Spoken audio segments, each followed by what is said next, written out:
Hello and welcome to the very first episode of the Football Frenemies podcast. A Wolverine and his nutty friend discuss college football around the country from the perspective of the greatest rivalry in all of sports. And if you are here, most likely you have heard about us from the Jonesing for Sports podcast. We are an affiliate podcast under the Jonesing for Sports umbrella. And I'm Brandon, as you've probably heard before, and with me today is Cody Tooltime Thomas, my good friend, college roommate, and Buckeye fan.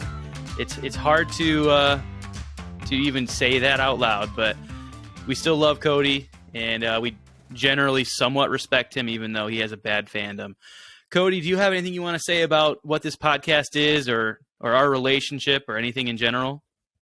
Dude, I'm just so hyped for this. I mean, I was just thinking about this earlier today. Over 10 years ago was when we moved into Beta 303, was the time that we were actually roommates for the first time. So that's wild that 10 years later that we're doing a podcast, because it's funny. 10 when we years? were in college, Years? if we had known this was going to happen, we probably would have said it was going to happen before college ended. Let's be real. Like, we would have thought it was going to be right then. But it's kind of crazy that after all this time could go by, and we're still pretty much doing what we did as roommates. Now we're just literally recording it so that way other people can hear just all, whether they're good, they're deep, they're corny, they're cheesy, they're terrible takes, they're nerdy takes, whatever they are. I'm really excited for it. This podcast is definitely thanks to Taco Bell. They are not a sponsor in any regard, but it is multiple Taco Bell trips, food digested, Baja Blast drink that has resulted in this podcast being able to exist. So we would like to say thank you to Taco Bell. I would like to remind they are not an official sponsor. Not a sponsor, could be, though. If there was an official meal from Taco Bell for the Football Frenemies podcast, what meal would it be? I mean, for me, the main course has got to be the cheesy gordita crunch. I mean, that is solid choice. That is just prime. I mean, I feel like that one covers a lot of the different things that you could have in once. The tortillas, it's got hard shell and soft shell in it. It's got the cheese sauce. It's got a good meat base. It's got all the ingredients you could want with it. I mean, it is a taco shape from Taco Bell too as well. I do think that would be, but you'd have to pick the side, because I'll be honest, I have never been a side guy, especially at Taco Bell. I mean, we know the drink is Baja Blast, so Brandon, what side are we at least going to put with it to make it the official Football Frenemies Taco Bell meal? Here's the trick at Taco Bell. You don't buy sides. You buy two entrees. For that. Oh my gosh. Just get two cheesy gordita crunches and then get a Baja Blast. That is the correct order. Is you go two of something. It could be two of the same. It could be one of one thing, one of another. I'm partial to the chicken quesadilla, although it is dude, you're exorbitantly priced. Oh my gosh. It is way too expensive for how small it is. However, that's enough about Taco Bell, because they're not paying us to talk about them. And you know what? Here's the thing about Taco Bell. You said it was 10 years ago. 10 years ago, Brandon's digestion is a lot different than present Brandon's digestion. And Taco Bell is not the same. And in the spirit of complaining, today we're going to talk about some of the problems with college football. And in an ambitious effort for our very first podcast, we're going to fix college football. We're going to provide you with a new system that will make college football the greatest sport on planet Earth. I'm excited. Cody's been working on this project for a while. It's his baby. So we're going to let him kind of take over. But to set the table, we want to talk a little bit about why would we change college football? Because we both love it. And you tend not to mess with something, a good thing. But there's some issues. There's some problems. I'll just start right off the bat. One of the issues with college football, I'm going to point out one team in particular, but it applies almost across the board. Last year's college football champion, Georgia, very deserving. Look at their schedule this year. They might not face a single team that will stay within double digits of them. This is a team that's going to lose multiple players in the NFL draft. They're losing 35-year-old Stetson Bennett.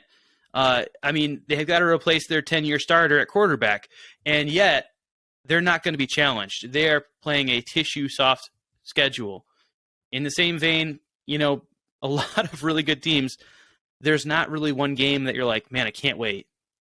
At least as, going back to our roots here, Michigan and Ohio State always have each other to look forward to at a minimum. But man, week to week, a lot of these teams are playing nobodies. And you're just kind of there just to watch a blowout, which is not really a great spirit of the sport type event. We've got unequal schedules where one team might play 8 or 9 teams that are going to challenge them. One team might play 1 or 2.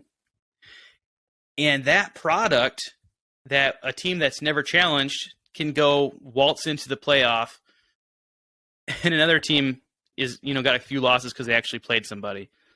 The subjectivity that we're going to award one team, maybe in the southeast portion of the country, more cred because they have good recruits or maybe they have a better history, and it's not really settled on the field a lot of the time.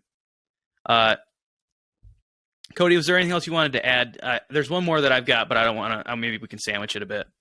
Yeah, I mean, that's definitely one of the things I had written down for sure. For me, there is too much subjectivity in college football, both within recency bias and also historical precedents. And so, a good example is kind of piggybacking off of what you were just saying in recency bias. Like you said, Georgia is losing so many players to the NFL again.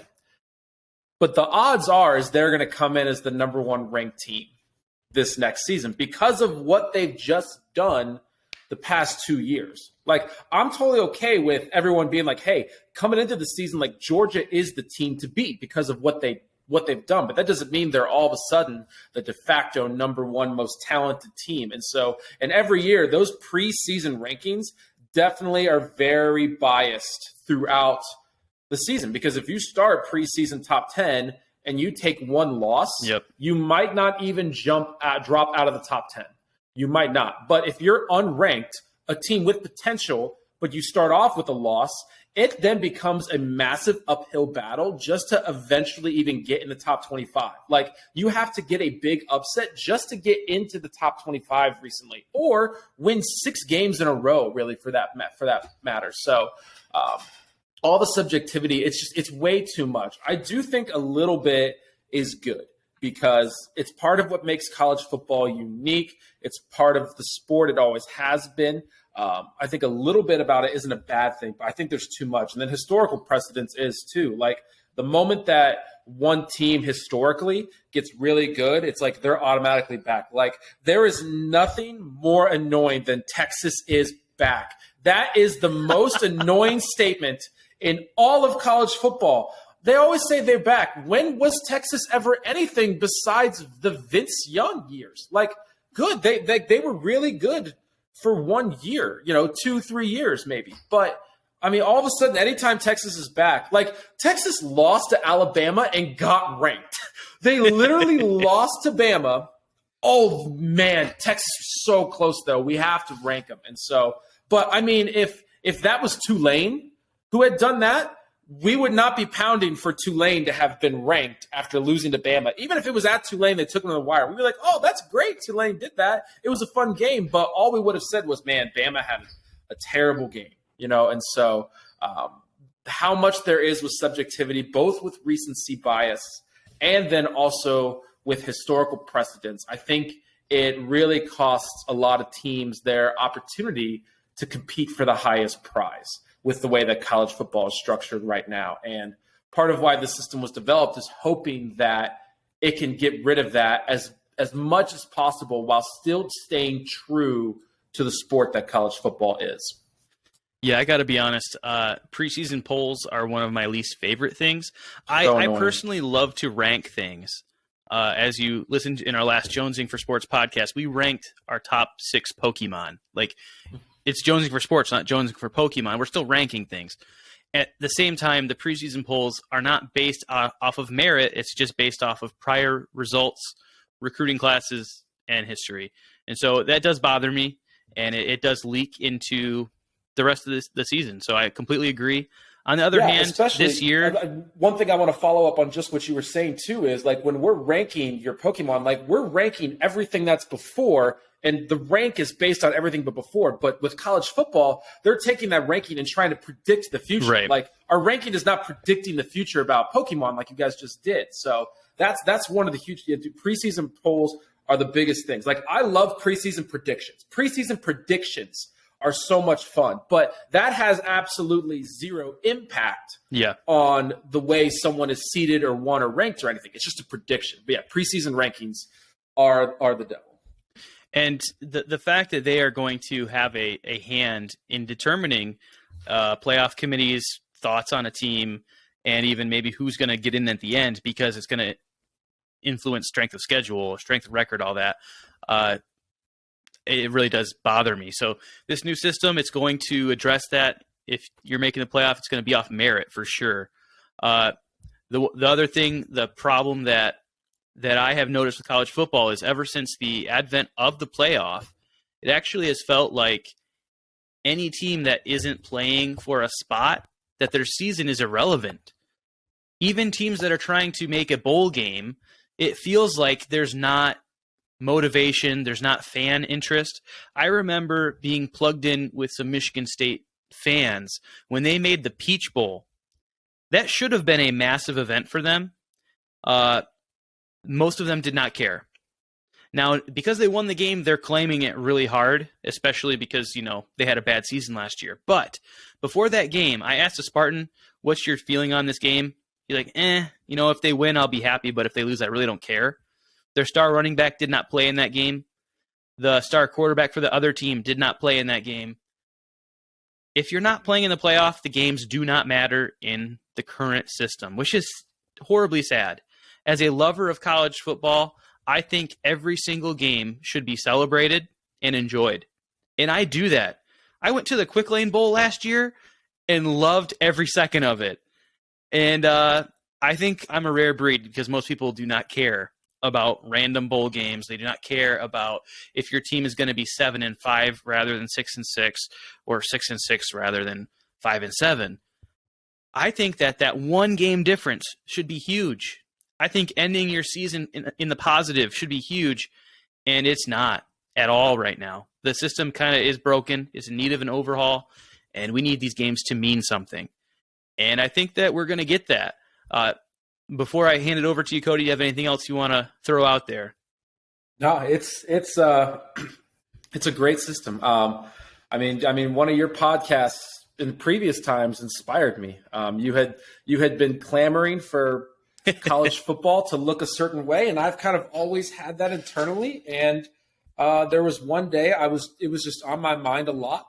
And then on that same day, I might have had a couple glasses of whiskey that really pushed that thought process forward even more. And I kind of just sat down and started chugging along and had a lot of work that night, thanks to my beverages. And then the next day, after some sleep, I was able to really clean it all up. So, yeah, I've long dreamt of a system that was going to have multiple interregional crossover games. It was going to include relegation. It was going to have a huge uptick in the quality of competition game to game, where you're no longer going to see Alabama playing against poor sisters of the lakes. And you've done that. You've delivered.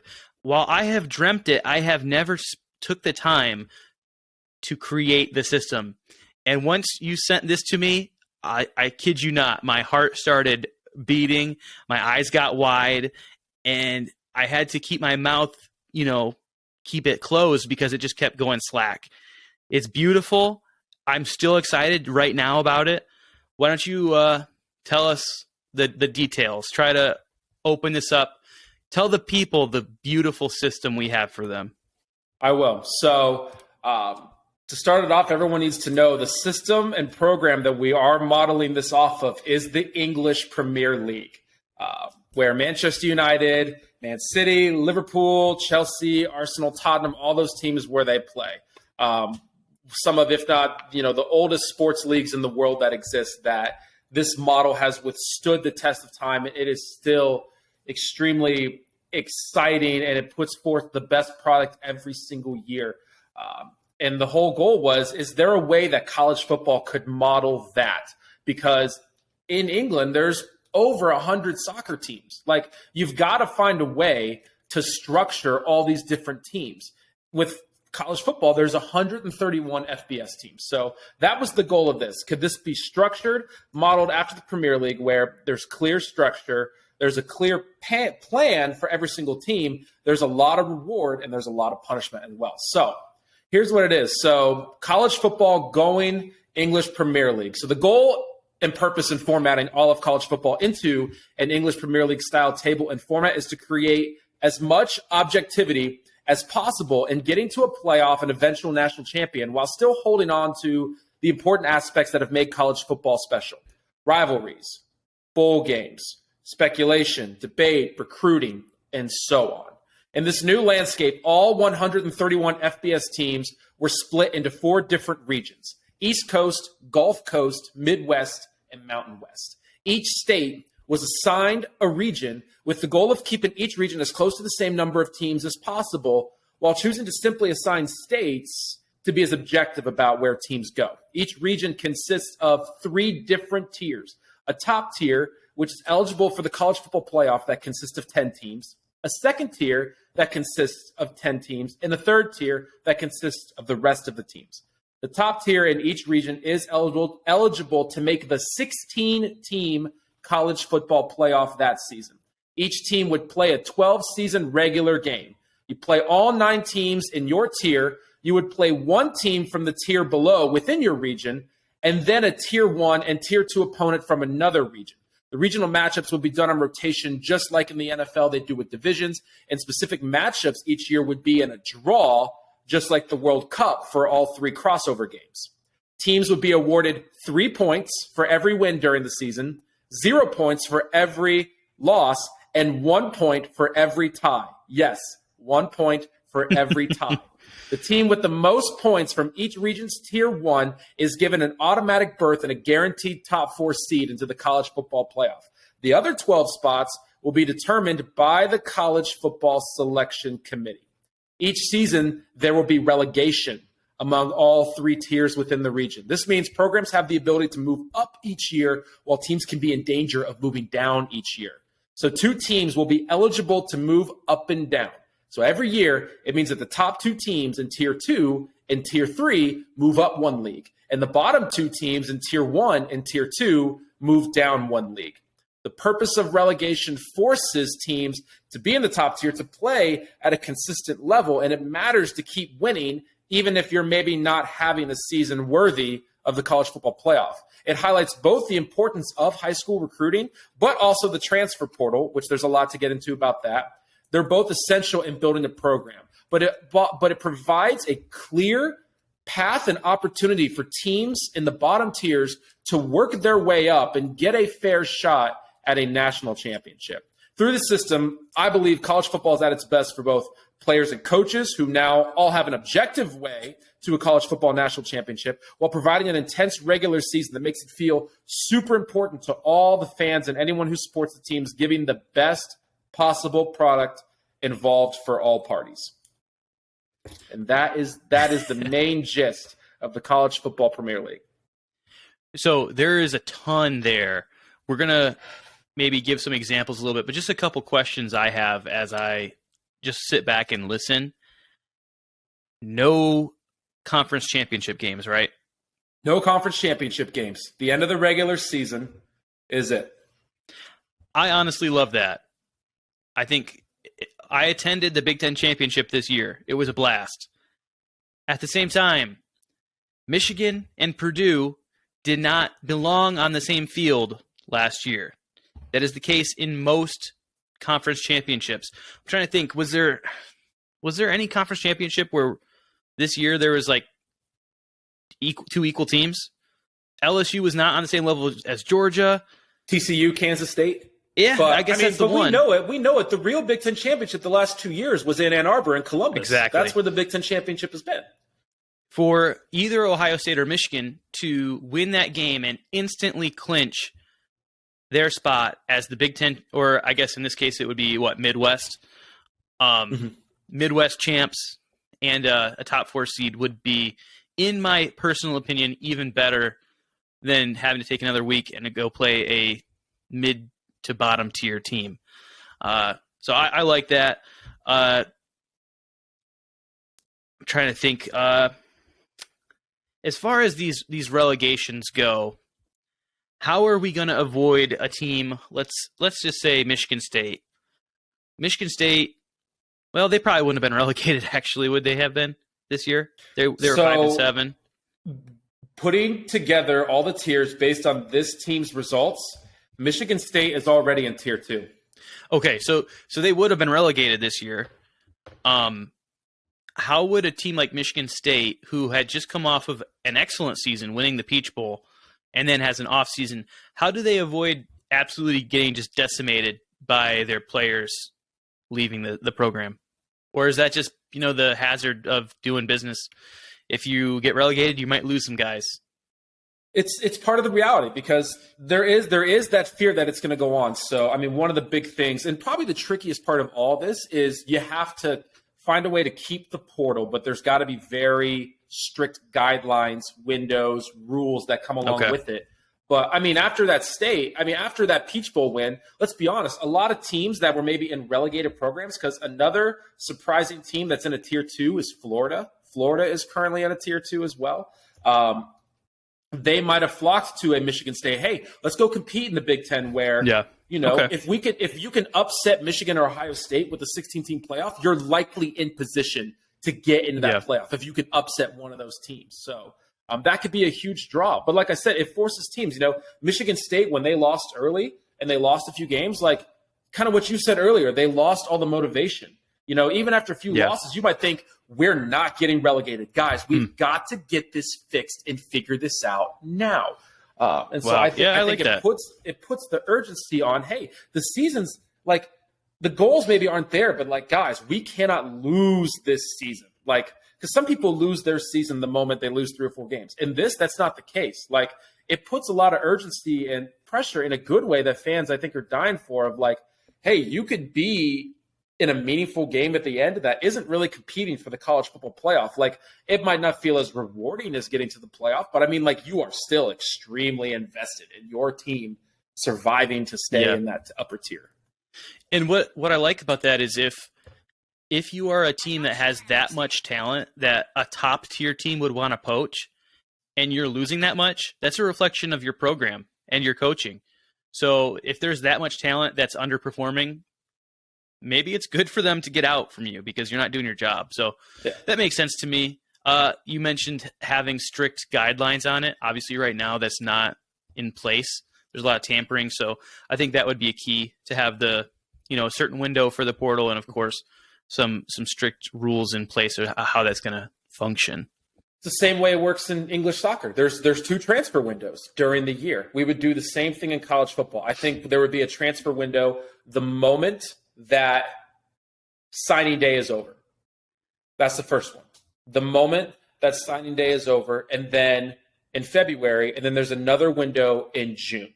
So even if in spring you're thinking about leaving, you really can't get in there until June, like the beginning of June. So I think February and June would be the 2 transfer windows that would be there. And I think a part of the strict rule to provide the option would be, hey, when you commit, like when you sign your letter of intent, you are committing 2 years.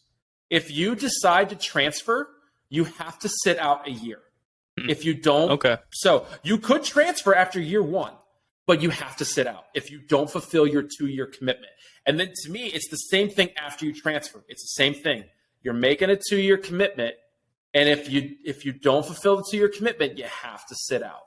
And so I think that would encourage a lot of teams to be like, okay, well, if I want to transfer, like me sitting out isn't going to help anything. It's not going to help my draft stock. It's not going to help any team where I'm there. Because what happens when someone transfers early? Oh, I want to go to this team because my team got relegated. You sat out a year, and then that team you transfer to gets relegated as well. So, like I said, it puts a lot of caution on actually going into the transfer portal, I think, just by doing those two things. Because it's like, okay, we got relegated, but like, am I going to Ohio State, Michigan, Georgia, Alabama, where it's a lot more likely we're not going to get relegated? Are you going to school like that, or are you transferring to Arkansas or Baylor, who, might at their best seasons get to 4, 5, and 6, but could easily be a team that gets knocked down? So I think it puts a lot more caution on the transfer portal while still giving it the same possibility. I will say the transfer portal is probably the least I've put into, and honestly, for good reason. That's a tricky thing, but that's the kind of the thing that has stuck with me. There's got to be windows, and I think when you sign your letter of intent, or if you transfer, you're given a 2-year commitment. If you transfer before that, you have to sit out that year. I like that because I think it kind of pushes the transfer window more onto mainly upperclassmen, and if you're relegated as an upperclassman, it makes sense. As an underclassman, you've got time to build it back up. And I think that would help with sustainability of programs, but also it's going to help them just to make better choices, to not have people just jump ship all the time. So that's a good idea. So something to add in, though, because I feel like it's going to come up sometime, like relegated stinks. However, with tier 2, we would basically do an NIT every single year. And so it would be an 18 playoff. And so, hey, you could go win, the League 2 championship. Like, hey, we just won this. We're feeling good. And you could easily do it with the top 2 teams the teams that are getting promoted each year are the ones that get to go compete in the NIT. And then with it as well, there would still be bowl games. Like all teams in tier 1, tier 2, and even tier 3, whoever the bowl games invite. At the end of the day, it's up for the bowl games to invite them. But there would be an 8-team NIT, so that way, hey, just if you're in tier 2, like you're still going to go compete for a trophy. Is it the national championship? No, but you're still going to compete for a trophy. It's the same thing in the English championship. You're still competing for the trophy as you're trying to get promoted. Your club wins the trophy and you get promoted. So you're competing for a championship on a national stage, which for these players is gold, because that's your ticket to eyeballs for scouts, or for other teams if you're looking to transfer up. Because if you're tier 1, you're not taking any transfer anymore. I think it changes. You're more picky in the transfer portal for sure. So I think for sure the NIT-esque championship would be a hit. You already touched on the bowl games. That was going to be my next question. I think the last thing I've got is you mentioned something that I think probably raised a few eyebrows, in that 3 points for a win, 0 for a loss, and 1 for a tie. So when you first sent this to me, that was actually what kind of caught my eye the most. The more I've thought about it, the more I've come around on it. But I think the average college football fan might be a little bit worried about losing the prospect of overtime battles. Some of us remember fondly the 7 or 8 or 9 overtime games we've seen in the past. Help explain that a little bit. Why do you think having ties could be such a great thing for the sport? I think it adds in a lot of strategy, psychology, and a lot of intensities to the game. Because what happens when a team is playing a game? They're whether they're trying to avoid relegation or they're really trying to push for an opportunity to be in the playoff, and you're down 7 points, you get 16 seconds left, you get a touchdown, and you say, you know what? Like, we could kick the extra point, we could go get a point, which is a result. It's not a win, but it's still a result, especially if it was a team that is quote unquote above you. If you can kick the extra point and get a result, or it's, do you take a gamble? Do you go for 2 to where, as a coach and players, you either become legends right there and then on a regular season game, or, it could potentially be a big mark. Like, I think it adds so much intensities to the game, because early on, teams might be so much more subject to, okay, it's early on. We were playing a team that has been historically better than us in recent years. A tie is a good point. For some teams, a tie is a terrible thing where they're like, we might as well have just lost. Let's just go for 3 points. So it'll be so interesting to see when coaches decide, hey, are we going to go for a tie in this instance? Or are we going to go for a win? And then later on, you get to kind of see the ramifications of those choices. And so I think it adds in such an intensity to the end of it. And here's the thing. I'm a soccer coach. Like, ties stink. For the most part, there's like ties don't feel good. Now, as a coach, this past season, I had one game where I was like, you know what? That tie was a good result. So there's, especially if you watch Welcome to Wrexham, Rob McElhenney has a great line. He's like, dude, some ties are wins, some ties are losses. And what happens when, you get in 8th place instead of 9th because you got one more point over the team below you, or you end up winning the league because, you got one more point thanks to a tie compared to another team that went for the win and they lost. So I think there's so much more like structured chaos that comes with the ability of a tie. And like I said, I think because the other problem for me is college football games are so long. And so it's not, in 2016, that Ohio State Michigan game was almost 5 hours, 5 hours. Like it was even for a low scoring game, it was ending at 4:45 PM. And so I think that helps the problem that the games aren't going to be entirely too long as well. They're not going to be draining. And that game wouldn't have taken so long if they didn't have to wait for the checks to clear in those refs' accounts. But I do think you make a good point. I think about end of season, even an extra point might hold so much more weight. Or, a 20-yard field goal, or maybe you're kicking a 55-yard field goal that is going to be the difference between maybe a playoff berth, maybe relegation, maybe promotion. And I think that it could, like you said, offer insane intensity, or just this is our everything on one play to get this one extra point. Or like you said, maybe go for the win. And then what happens too when all of a sudden there's one season for one of the regions where coming into the last week, there's 4 teams that could win it. And maybe even 2 of them are playing each other. And one team gets that score late, less than a minute, and they say, you know what? If we get a tie, we might not get an automatic berth, but we might be pretty much guaranteed to get selected in the top 16. So it's, hey, do you risk it? Do you go for glory and win it and win your region, your league, or whichever we want to, name your tier in that region? Or do you want to be hey, let's get this tie. Let's solidify our likelihood that we're going to be in. Because the one thing that will still go with it is during the same time of year, there will still be college football rankings coming out starting in maybe week 9 for the last 4 weeks of the year. So that way teams can get a gauge of what the committee is thinking about them.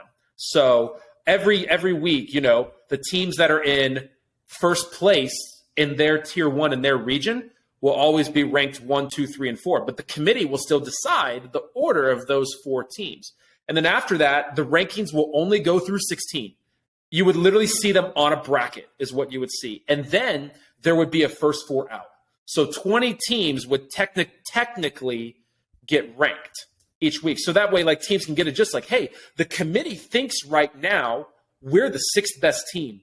We play a team that's ranked above us. A tie is a great result against that team if we're in that situation. So I think where the committee adding in that late in the season, what the committee is starting to see and what they're seeing with these rankings and everything, I think that adds in the psychology of, you know what, we're in the first 4 out. We can't take a tie this week. If we get the chance, we need to win the game. So it adds in so much more just the possibilities of how the seasons could end. Because like I said, one of the biggest things we get to is we get to rivalry weekend in college football in week 12 or 13, and we're like, oh, is there any other game besides Michigan, Ohio State that has implications on the playoff at this point? Right. Yeah. And so all of a sudden that changes. The last 2 weeks, man, it would be chaos the last 2-3 weeks of the season. Teams fighting to get in that top 16 or to avoid relegation. It would feel, every single game would feel like such a big deal. Life and death every week, every game. Is there anything else you want to get to before we get into what the actual divisions or tiers are going to look like? I think for me, that's how I was getting it. One, no, I'll cover like how teams got put in. Like I said, we're about to go over the states in each region, and then we'll go over the teams that are in tier 1, and then maybe some notables in tier 2. Maybe that's what we'll do. But the way they were selected and put into each one was as the states got assigned to a region. What I did was I just looked at teams' records and I gave them points. For a win, 3 for a win, 0 for a loss. The way I kind of gave 1 point for teams that made their conference championship game. As kind of like, okay, you did make your conference championship in the current format, so I gave some benefit. Like even if you lost, I gave you some benefit, and then you took them, and Power 5 teams got priority. Like for the first way we were doing it, so you just went through the top 10 teams, tier 1. The next top 10 teams, tier 2, and the rest were tier 3. So all Power 5 teams got priority over group of 5. So the 5 Power 5 schools in their region got that. The other little like kinks and everything that falls with it is, first thing, independence. Notre Dame was given Power 5 status because of their scheduling history. In the last recent years, their schedule was more than half Power 5 opponents. And so because they're playing about the same Power 5s as teams and conferences, we gave them that. After the Power 5, the American Athletic Conference was actually then given priority over the rest of the group of 5. And BYU was given AAC status because their strength of schedules over the recent years, like last 10 years, matched that of the American Athletic Conference. And so that was how they got it. And then the rest of the independents were just, basically put in through group of 5s with that. And so with that, we'll go in. So as we pull up, Brandon, if you got the document, do you want to read the East Coast states as first, the states that were put in the East Coast region? Yeah. Do you want me to just go right into the tier 1 after that? Yeah. Go right into tier 1. After you read the states, go right to tier 1, and then any notables that are in tier 2. Okay. Well, East Coast states, you don't have to overthink it too much. We're starting with Georgia, South Carolina, North Carolina, Virginia, West Virginia, Maryland, Pennsylvania, New York, New Jersey, Connecticut, Rhode Island, Massachusetts, Vermont, New Hampshire, and Maine. So quite a few states. But in tier 1, we do have the powerhouse Georgia. We also have Clemson, Penn State, North Carolina, Pittsburgh, Duke, South Carolina, Maryland, NC State, Wake Forest. And as Cody said, these teams were placed based on their merits. I mean, look at their past performance. So we do have some heavy hitters in there. I think there's a pretty clear-cut top 3 of Georgia, Clemson, Penn State. And then in Tier 2, I'm looking at a couple teams that I would expect to potentially rise up. Virginia Tech is in there. They're kind of a sleeper. If we'll see if they return to the prominence they used to have when I was a kid. Coastal Carolina, they're kind of on the rise. There's obviously Syracuse being a New York team is in there. Georgia Tech, West Virginia. So yeah, it's a solid division for sure, but you're going to have a couple heavy hitters that you expect them to slug it out every year between, I think, Georgia, Clemson, and Penn State. What's exciting is that we're going to see a Georgia-Clemson matchup every year. We're going to see them play Penn State. And Georgia's not going to play Georgia Southern. They're going to play South Carolina or North Carolina. I love that even though Georgia is, in my opinion, the best team in college football, they're going to have to earn it. Not only are they going to have to earn it, they're going to have to play a Tier 1 team from a Gulf Coast or a Midwest or a Mountain West that we're about to get into. Any notes from Cody on the East Coast? No, I mean, that's all good stuff right there. So next up we have the Gulf Coast. So the East Coast, there's 33 programs total in the East Coast region, 33 schools. In the Gulf Coast, there is the most schools. There is 34, yet it's the least amount of states. It's only 6 states. The Gulf Coast is Florida, Alabama, Mississippi, Louisiana, Texas, and Arkansas. But man, is there a ton of programs just in that region. It's pretty crazy. So this is how Tier 1 would have shaken out this year. The top would have been TCU, followed by Alabama, LSU, Florida State, Mississippi State, Texas, Texas Tech, Ole Miss, Arkansas, and Baylor. And here's 4 notable teams in Tier 2. Florida, Auburn, Miami, Florida, Texas A&M. Like, those are 4 teams big schools, yeah, in Tier 2. So, I mean, the Gulf Coast is no joke. No joke. Like, it's deep. I mean, like I said, even at the bottom of Tier 2, you've got Central Florida, Houston, SMU, South Tulane. Like it's not something to be messed with there. I mean, imagine, man, Alabama playing Florida State, Mississippi State, Texas, TCU every year. Like, that's just and like the idea of getting that in 1 year is insane. Like, imagine getting that every single year. Like, man. And then let's say that the Gulf Coast had a crossover with the East Coast we just covered. So they're going to have a Tier 1 and a Tier 2 crossover game, right? Mm-hmm. Yeah. Okay. So we could potentially see, let's just look at what you just listed. Texas. Texas might end up crossing over with Penn State. Oh, my gosh. How beautiful would that be when you see the draw come up? And you're like, I cannot wait for that matchup. Their Tier 2 team could be Virginia Tech. Like, yeah. Look at that. Like, it would be a grind every single week. Looking at Midwest, which is 32 schools representing the states of Michigan, Ohio, Kentucky, Tennessee, Indiana, Illinois, Missouri, Iowa, Wisconsin, Minnesota, North and South Dakota. And then our Tier 1, Ohio State. Interesting that Cody put them at the top of his graph there. Hold on. Read under Tier 1. It's in order, all right, you jack off. It is literally right there. All right. That's just the Power 5 are just listed in order. Just actually read under Tier 1. Don't start this with me. We have been pretty good week 1, but I am just building up, ready to snap. Cannot slip like anything by this guy. All right, Tier 1, Michigan, Ohio State, Tennessee, Notre Dame, Minnesota, Purdue, Illinois, Louisville, Iowa, Kentucky. Wow. Can you imagine Michigan having to face off again? First of all, I would love Michigan to play Tennessee every year.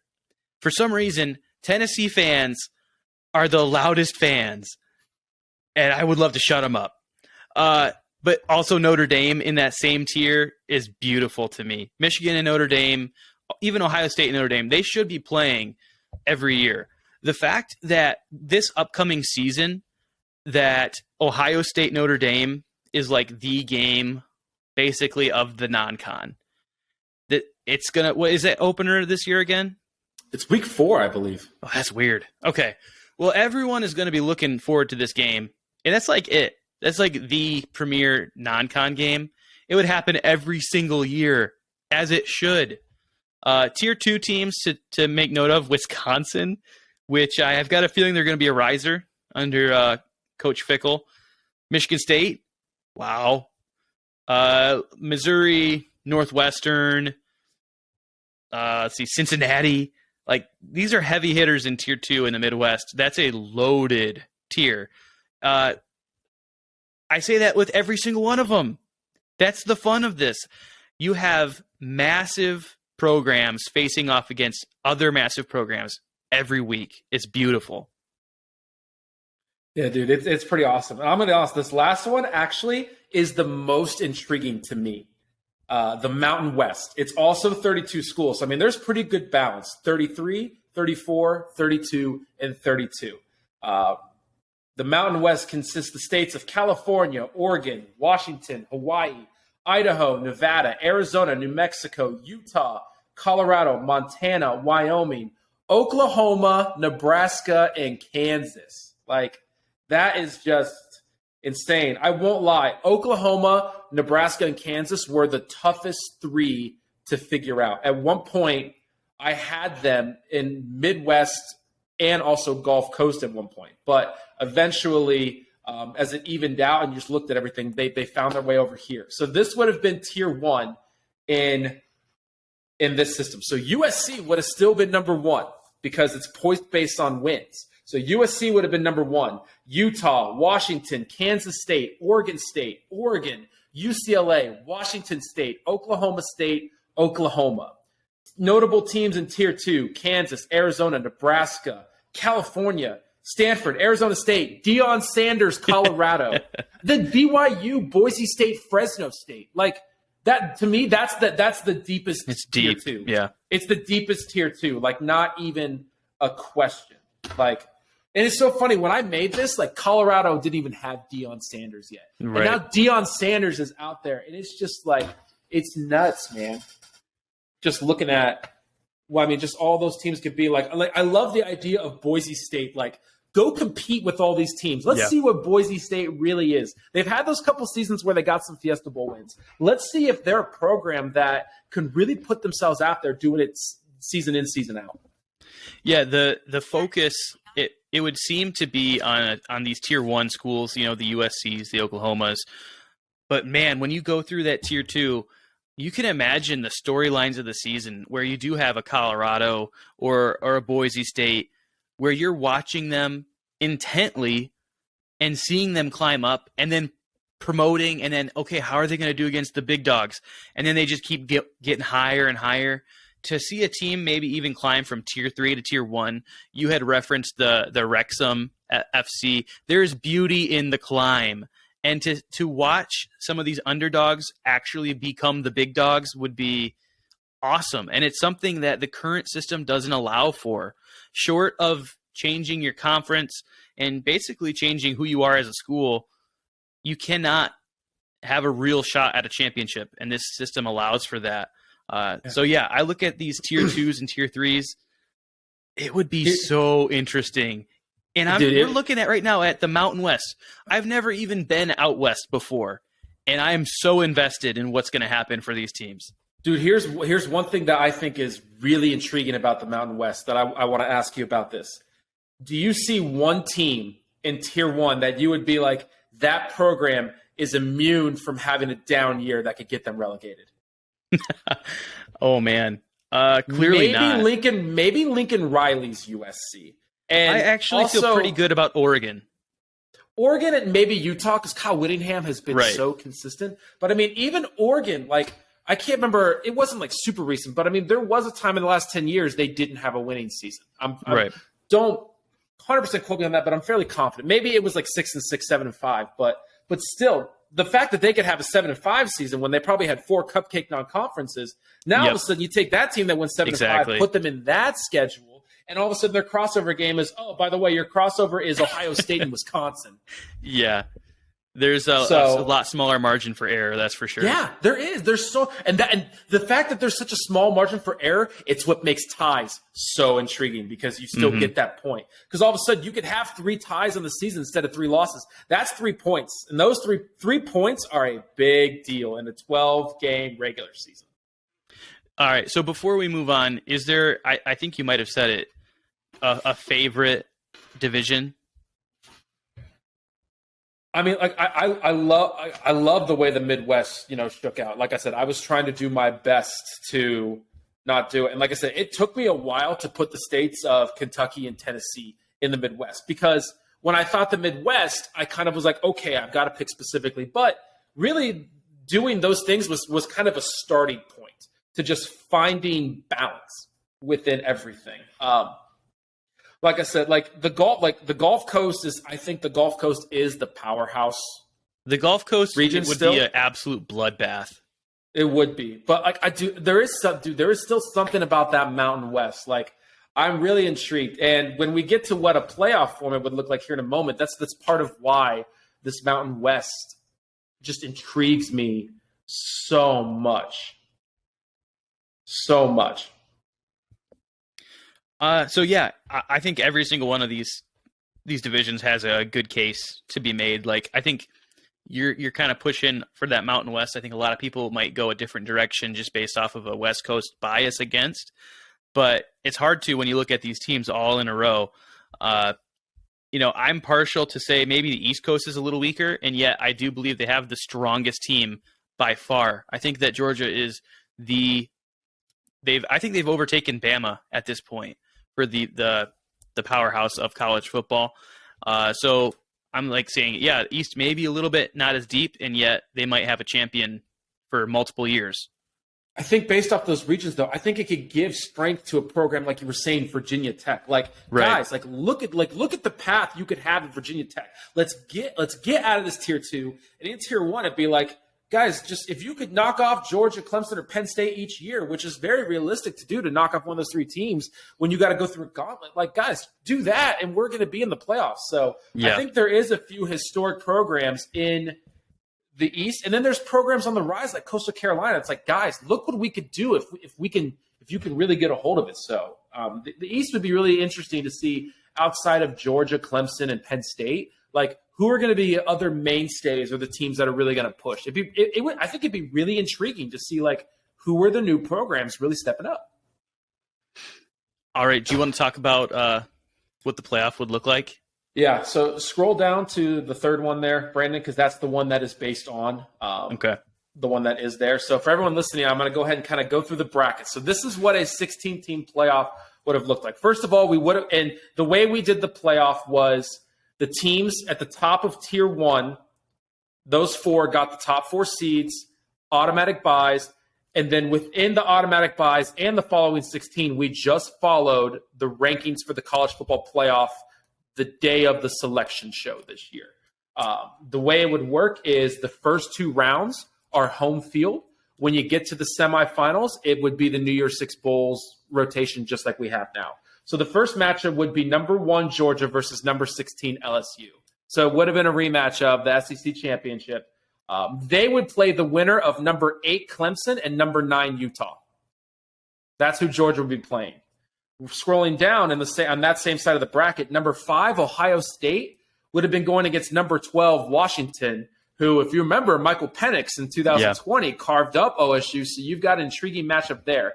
Number 5 OSU and number 12 Washington would play the winner of number 4 USC versus number 13 Florida State. That's an all-time Jersey matchup right there. That USC-Florida State matchup is nice. On the other side of the bracket, it would have been number 2 Michigan hosting number 15 Oregon. They would have played the winner of number 7 Tennessee and number 10 Kansas State. I think my favorite matchup in the first one, number 6 Alabama against number 11 Penn State. And they would play the winner of number 3 TCU and number 14 Oregon State. And that would have been the 16-team playoff. There's a lot of matchups that you would be excited about. I think maybe 1 or 2 that you might say, not as much. But even Georgia those ones LSU Georgia LSU is the only one I'm sour on, and TCU Oregon State probably has the least star power. Yes. But even with that, the rise of Oregon State and the rise of TCU, let's see who takes it. Like, that's an intriguing story right there. Like, 2 programs that just shot up this past year. Now they get matched up in a first round instead of having to play Bama or Georgia or Michigan or someone like that. Well, and when I look at Georgia LSU, that's a different dynamic because in the SEC championship, LSU was no longer playing for a playoff spot. And in this instance, this is a playoff game. So it could have been a different result. TCU, Oregon State, the other one that I was same reason as you. I was like, I don't care about that one as much. Oregon State's team on the rise, like you said. So that could be an awesome game. I think that Tennessee-Kansas State would have been a really great game. Ohio State-Washington is excellent. It's almost like these games, they were picked by the system. But to me, it's almost like you picked these games based on how they would match up because these are excellent matchups. Clemson, Utah, that's going to be a battle in the trenches. I would love to watch that game. And of course, I won't lie. So one of the things I'm curious, who is your team outside of like the top 8 that you think they could get to a semifinal? And my team is, honestly, I'll give a little bit of spoiler for me. It's a little bit of gut punch to my own fandom of the team that, like, as like a bottom 8 team, like, I would not want to play them. Like, for me, like, that Washington matchup would scare me. Oh, yeah. That Washington matchup would scare me a ton. Even with, like, even just acknowledging the way we played against Georgia, like, OSU needed Georgia to get up to that level. Like, if we had come off the Michigan game and now we were playing Washington, like, we could have easily just been planning for USC already and then get upset. Right. And Penix was, man, like, Washington. Yeah. I mean, like they were secretly 11-2 this past year. Secretly 11-2. They were secretly 11-2. Yeah. Man, well, with that one, and also one other thing I want to note is there are 6 teams from the Mountain West in this playoff. 6 teams. I think it's 3 teams from the East, 3 teams from the Midwest, and then 4 in the Gulf Coast. There's that Mountain West power, I guess. Mm-hmm. I'm looking at Michigan, Oregon, and I'm thinking to myself, all right, Max Duggan was difficult for Michigan with his mobility, with his arm. There's a lot of Max Duggan in, what's his name? Bo Nix. Bo Nix is a mobile quarterback with a live arm. Oregon would be scary, even as a 15 seed. I'm not going to sit back and say, I know Michigan would win. And I thought Michigan was going to beat TCU. TCU-Michigan was one of the better playoff games we've had in a while. And now we've got multiple matchups that have the potential to be on that level or exceed it, which would be so exciting. And it only gets better as you advance.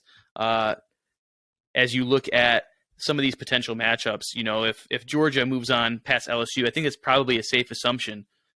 They're probably looking at a battle with Clemson, who has given SEC programs fits for the past few years. I would have picked Utah.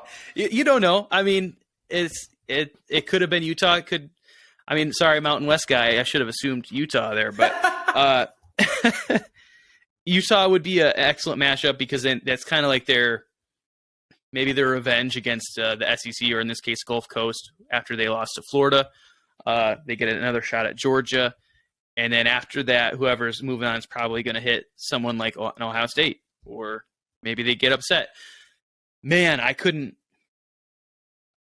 know if I would sleep during the lead up to these playoffs and then in between, because you're imagining all the possibilities. And there would only be a 1-week bye. You take 1 week off after week 12, and then you go again. I love that. Too much sitting around some teams like Alabama or Georgia, I think they know how to weaponize a month layoff. I think the majority of teams do not. And I'd love to see a team be able to bring its in-season momentum into the postseason, because it almost feels like 2 different seasons, and I don't think that's how it should be. So I like that as a system. And this 16-team playoff, it's beautiful. I wish if you were listening to this, you could visually see the bracket I'm looking at, because it's an all-name team here. I'm looking at USC and Florida State and thinking, I hope my TV could handle the color. I keep looking at that matchup too. That one is just like, oh man, like I'd be glued to the screen on that one. I think I might take Florida State there. And dude, think about Bama, Penn State, like the 2 retro uniforms, like the 2 most old school uniforms taking the field together in a playoff. Yep. Man. Oof, that is a good. I mean, if Alabama goes with their reds and then Penn State goes with their whites, by the end of the night, they're going to be mixing colors. Oh, man. That'd be nuts. What else we got? I mean, for me, like that covers a lot of it. Like, unless you've got any other things that you want clarity for, just regarding the process, the regions, the tiers, the playoff. I mean, for me, everything's seen in the document. At least it seems like the most things, at least the important things that need to be known, got covered. Yeah, and maybe if people have questions or thoughts, we could answer those questions if you're active in the Jonesy for Sports Discord or on Twitter. The other thing is maybe we could even share this document at some point, let people kind of in on the bones of it. And if you hate it, let us know. If you love it, especially let us know. But yeah, I think we can close with this. We are trying to change college football. Maybe on the smaller side, we're open to changing our name. So if you have an idea better than Football Frenemies, let us know. It's currently patent pending, but we are willing to see how the patent goes. But for now, thanks for joining us. We had a blast. We're looking to record hopefully at least once a month. We'll be talking college football, even in the depths of winter and as the sun comes out in spring. We love it, and we're going to breathe it, and hopefully you guys are there with us. So thanks for tuning in. Hope you guys have a great rest of your night, and remember, Ohio sucks. All right, bye.